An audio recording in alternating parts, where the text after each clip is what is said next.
నమస్తే. Welcome to Andhra Prabha. నేను ప్రశాంత్. ప్రస్తుతం గోల్డ్ అండ్ సిల్వర్ రేట్లు ఏ విధంగా ఉన్నాయి? ఇప్పుడు పెరిగాయా? తగ్గాయా? ఇప్పుడు కొనొచ్చా? కొనకూడదా? అసలే ఇప్పుడు జూన్, జులై ఈ మధ్య కాలంలో కొంటే కూడా బాగుంటుందని చెప్పేసి కూడా చెప్తూ ఉన్నారు. మరి అసలు ఏ విధంగా ఏ విధంగా ఉంది? రాబోయే రోజుల్లో ఇంకా ఏ విధంగా ఉండబోతుందనే పూర్తి వివరాలైతే తెలుసుకుందాం. దీని గురించి అయితే మాట్లాడేందుకు ప్రస్తుతం మనతో పాటు గోల్డ్ అనలిస్ట్ రామచంద్రమూర్తి గారు మనతో పాటు ఉన్నారు. నమస్తే అండి.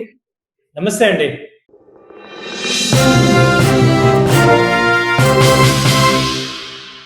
సార్ ఏంటి సార్ పరిస్థితి? ఇప్పుడు గోల్డ్ అండ్ సిల్వర్ పరిస్థితి ఏ విధంగా ఉంది? ముందు మనం గోల్డ్ గురించి మాట్లాడుకుంటే ఏ విధంగా ఉంది సార్ పరిస్థితి? గోల్డ్ వచ్చి ఇంటర్నేషనల్‌గా రేంజ్‌లోనే ఉందండి. ఇప్పుడు ఇండియాలో చూసుకుంటే దాదాపు 1,50,000 దగ్గర ట్రేడ్ అవుతుంది. ఎంసెక్స్ రేట్ ప్రకారం చూసుకుంటే.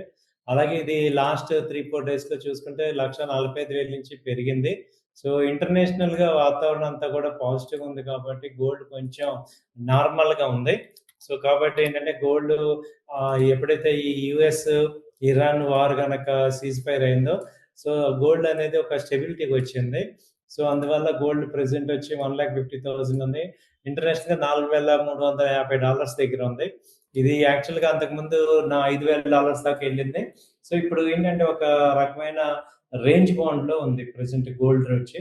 కాబట్టి ఏంటంటే మార్కెట్స్‌లో అంత అనిశ్చితి లేదు. అంత పాజిటివ్‌గా ఉంది కాబట్టి ఈక్విటీ మార్కెట్స్ కానీ, క్రూడ్ ఆయిల్ తగ్గటం, ఇవన్నీ డాలర్ ఇండెక్స్ తగ్గటం, అలాగే యూఎస్‌డీఐఎన్ఆర్ ఈ ఇండియన్ రూపీ స్ట్రాంగ్ అవ్వటం ఇవన్నీ పాజిటివ్ ఫ్యాక్టర్స్ వల్ల గోల్డ్ ఏంటంటే మనకి స్టెబిలిటీ అనేది చూపిస్తుంది గోల్డ్. సో, ఇప్పుడు ప్రెజెంట్ 1,50,000 అదే రేంజ్‌లో ఉంది. లాస్ట్ 1 వీక్ నుంచి కూడా సేమ్ రేంజ్‌లో ట్రేడ్ అవుతుంది. ఏది sir so, 24 carat gold? 24 carat gold అవునండి. 22 క్యారెట్ ఏ విధంగా ఉంది సార్? 22 వచ్చి దీనికి డిఫరెన్స్ చూసుకుంటే 1,40,000 ఆ రేంజ్‌లో ఉంటుందండి. హ్మ్. అరౌండ్ 1,40,000 రేంజ్‌లో 22 క్యారెట్ గోల్డ్ ఉంది. సో, నెక్స్ట్ ఏంటంటే ఇది అంతకుముందు అనుకున్నట్టుగా 1,00,000 ఇప్పుడు గోల్డ్ ఇంపోర్ట్ డ్యూటీ పెరిగాక ఏమైంది? ఏంటి? పెరుగుతుందా గోల్డ్ అని చాలా మంది అనుకున్నారు కానీ ఇంపోర్ట్ డ్యూటీ పెరిగాక కూడా అదే రేట్‌లో ట్రేడ్ అవుతుంది. సో, ఇక్కడ ఏమవుతుందంటే గోల్డ్ ఇంపోర్ట్స్ అలాగే కంటిన్యూ అవుతున్నాయి. బట్ గోల్డ్ రేట్ అయితే స్టేబుల్‌గా అక్కడే మెయింటైన్ అవుతుంది. సో, రానున్న రోజుల్లో కూడా ఇది విపరీతంగా వాలటిలిటీ అయ్యి పైకెళ్ళే ఛాన్సెస్ తక్కువున్నాయి. అదే రేంజ్‌లో ట్రేడ్ అయ్యే ఛాన్సెస్ కనపడుతున్నాయి ప్రెజెంట్ అయితే. స్టడీగా ఉంది. సార్ అంటే ఇప్పుడు కొనొచ్చా? కొనరాదా? ఎందుకనంటే జూన్, జూలైలో గోల్డ్ కొనొచ్చు అని జెప్పేసి చెప్తూ ఉంటారు. సో, నార్మల్‌గా ఇప్పుడు ఏ విధంగా ఉంది సార్ గోల్డ్ అంటే కొనడానికి? గోల్డ్ బయింగ్ అయితే చేసుకోవచ్చండి. ఎందుకంటే ఈ ఈ రేట్ అనేది స్టాండర్డ్ రేట్ అయిపోయింది. బట్ ఇంకా తగ్గుతుందా అనే వాళ్ళకేంటంటే కొంతైతే ఇక్కడ ఇన్వెస్ట్‌మెంట్ చేసుకోవచ్చు. మరీ ముఖ్యంగా ఏమవుతుందంటే మళ్ళీ ఇంతకన్నా డౌన్ ట్రెండ్ అయితే కష్టంగా ఉంది. $4,000 ఇంటర్నేషనల్‌గా ఇంకా మాక్సిమం తగ్గితే అటు $300 తగ్గే ఛాన్స్ ఉంది. 300 అంటే ఒక 5, 6 వేల వరకు డౌన్ సైడ్ అయితే ఛాన్స్ ఉంది. కాబట్టి ఇక్కడ ఏదైనా ఇంట్రెస్ట్ ఉన్నవాళ్ళు కొంత ఇన్వెస్ట్ చేసుకోవటం అనేది చేసుకోవచ్చు. ఏదైనా మరి బానే ఏదైతే ఉంది. మనకి ఇరాన్, ఇజ్రాయెల్, అమెరికా వార్ ఏదైతే ఉందో, ఆ వార్ ఎఫెక్ట్ వల్ల మనకిక్కడ గోల్డ్ అనేది కూడా పెరగడం, తగ్గడం అనేది మనం చూసాము. సో, ఇప్పుడు ఆ వార్ గూడా అక్కడ ఏ విధంగా ఉంది పరిస్థితి? మరి ఇక్కడ మళ్ళీ ఏమైనా పెరిగే ఛాన్సెస్ గాని, తగ్గే ఛాన్సెస్ గాని, అప్పుడు మనకి వార్ మధ్యలో చూసాం ఎంత వరకి తగ్గిందో. సో, మళ్ళీ అంత తగ్గే ఛాన్సెస్ ఏమైనా ఉన్నాయా ఫ్యూచర్‌లో? వార్ అయితే జరుగుతున్నంత సేపు కూడా గోల్డ్ రేట్లు కొంచెం బానే పెరిగాయి. అయితే ఇప్పుడు ఆహ్, వార్ తగ్గాక మెయిన్ క్రూడ్ ఆయిల్ రేట్లు బాగా తగ్గడం మొదలుపెట్టాక ఇక్కడ ఏమవుతుందంటే యాక్చువల్‌గా గోల్డ్ పెరుగుతుందనుకున్నాము. బట్ ఇంకా గోల్డ్ మూవ్‌మెంట్ అయితే ఇంకా స్టార్ట్ అవ్వలేదు. ప్రెజెంట్ అయితే బ్రెంట్ వచ్చి 77, $78 దగ్గర ఉంది. సో, ఇది తగ్గింది. అంతకుముందు 97, $20 దాకా తగ్గింది. బట్ ఇగ అనుకున్నంతగా గోల్డ్ ఇప్పుడు అప్ ట్రెండ్‌లోకి రాలేదు. మరి వరల్డ్ వైడ్ మొత్తం గోల్డ్ అంతా కూడా అక్కడే $4,300 దగ్గర ఆగిపోయింది. సో, ఇది ఎప్పుడు రిబౌన్స్ అవుతదో కూడా అర్థం కావట్లేదు. ప్రెజెంట్ అయితే గోల్డ్ అలా స్టడీగా ఉంది డౌన్ సైడ్. అలానే డౌన్ లేదు. అలానే విపరీతమైన ర్యాలీ కూడా లేదు. ఒక స్టడీగా ఉంది. సో, కాబట్టి ఇక్కడ గనక స్టెబిలిటీ వచ్చింది అంటే ఆటోమేటిక్‌గా నెక్స్ట్ ఏంటంటే గోల్డ్‌కి ఇన్వెస్ట్‌మెంట్ చేయడానికి స్కోప్ కనపడుతుంది. సో, ప్రెజెంట్ అయితే గోల్డ్ స్టడీగానే ఉంది.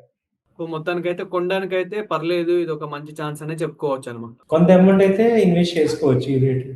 సార్ మరి సిల్వర్ విషయానికొస్తే సిల్వర్ ఏ విధంగా ఉంది సార్? ఇప్పుడు ఒకప్పుడు మనం జూసుకుంటే సిల్వర్ 4,00,000 వరకెళ్ళిన రోజులు గూడా మనం జూసాము.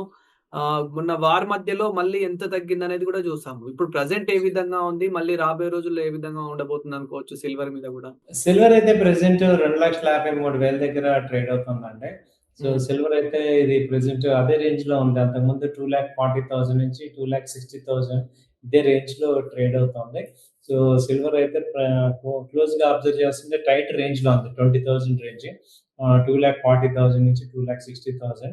సో, గోల్డ్‌కి ఎప్పుడైతే మొమెంటమ్ వస్తుందో సిల్వర్ కూడా వస్తుంది. ప్రెజెంట్ ఈ 2 గూడా వెయిట్ అండ్ వాచ్ లాగా ఉన్నాయి ప్రెజెంట్. సో, ఎప్పుడు బౌన్స్ అవుతుంది ఏంటనేది ఉండట్లేదు గానీ స్టడీగానే ఉంది. అంటే ఒక టైట్ రేంజ్‌లో ఉంది. 2,40,000, 2,60,000.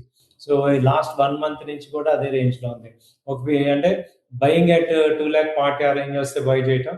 2,60,000 ఆ రేంజ్ వస్తే సెల్ చేయటం. అలాంటి పరిస్థితిలో ఉంది. సో, చాలామంది సిల్వర్‌లో ఏమైందంటే చాలామంది కూడా సిల్వర్‌లో బై చేసుకొని బ్రిక్స్ అన్ని కూడా బై చేసుకొని ఉన్నారు. సో, వాళ్ళందరికి ర్యాలీ అయితే వెయిటింగ్ చేస్తున్నారు సిల్వర్‌లో. బట్ ప్రెజెంట్ అయితే ర్యాలీ ఇంకా రాలేదు. సో, కాబట్టి వెయిట్ చేయటమే వెయిట్ అండ్ వాచ్ లాగానే ఉందిది.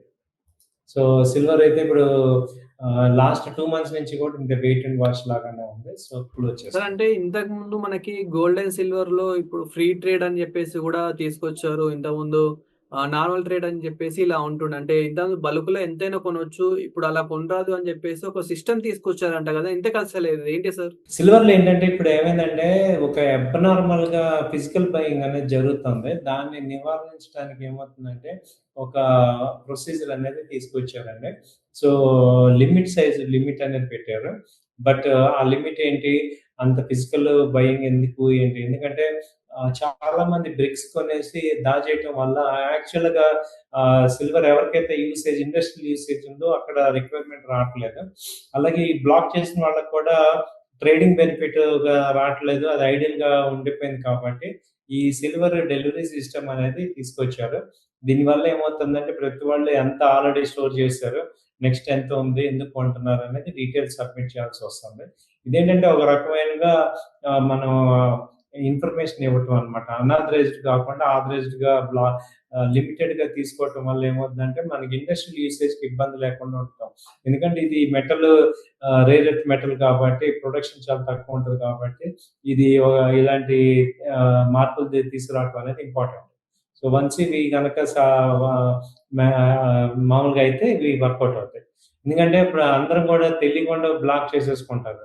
కానీ రిక్వైర్మెంట్ ఎందుకంటే సోలార్ ప్యానెల్స్‌లో గానీ, ఎలక్ట్రికల్ కార్స్ అన్నిట్లో కూడా సిల్వర్ రిక్వైర్మెంట్ ఉంది కాబట్టి, వాళ్ళకి ఆ సప్లై కావాలి కాబట్టి ఇది ఈ యొక్క కేవైసీ నార్మ్స్ అన్ని తీసుకుంటున్నారు. సో, ఇప్పుడు మొత్తానికైతే ఎవరైతే గోల్డ్ అండ్ సిల్వర్ కొందాం అనుకుంటున్నారో వారికి మాత్రం ఒక మంచి ఛాన్స్ అనే చెప్పుకోవాలి. అవునండి. ఇదైతే కొంచెం పర్వాలేదు. మంచి ఛాన్స్ కిందే తీసుకోవచ్చు. ఆహ్, గోల్డ్, సిల్వర్ గాని, ఇది గాని బానే ఉంటుంది. సో, బై చేసుకోవచ్చు. Thank you sir. Thank you so much. Thank you అండి. నమస్తే. సో చూసారు గదా! ఇప్పుడు గోల్డ్ అండ్ సిల్వర్ మీద ఎవరైతే ఇన్వెస్ట్‌మెంట్ చేద్దాం అనుకుంటున్నారో వారికి మాత్రం ఇది ఒక మంచి టైం, మంచి ఛాన్స్ అనేది చెప్పుకోవాలని చెప్పేసి కూడా మనకి అనలిస్ట్‌లు చెప్తున్న పరిస్థితి మనమైతే చూస్తూ ఉన్నాము. సో అది sir. Thank you sir. Thank you so much.